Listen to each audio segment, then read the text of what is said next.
Netizen, setiap aku scroll tok ya, yang kelihatan itu si Popos terus, dan yang kelihatan itu dia selalu ngebahas NM terus. Heran ya, emang nggak ada pembahasan lain Pos selain ngebahas NM. Kemarin di persidangan kemarin yang online itu, yang si NM sakit gigi itu, dibilang dia nggak pernah gosok gigi. Gimana sih Pos? Emang nggak bisa ya ngeluarin nama NM dari pikiranmu ya Pos ya?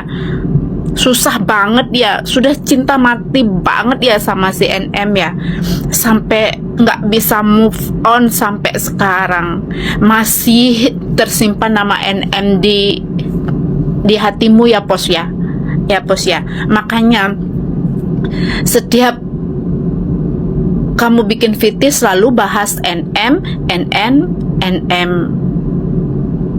Emang nggak ada pembahasan lain? Secinta itukah kamu sama si NM Pos? Bosen tau nggak dengernya. Move on dong, move on. Sakit hatikah, segitukah sakit hatimu sama NM? Kasihan Pos, kasihan. Ayo dong move on. Kok nggak bisa move on sama sekali? Dikit-dikit NM, dikit-dikit NM. Sakit ya, kamu sakit kali ya.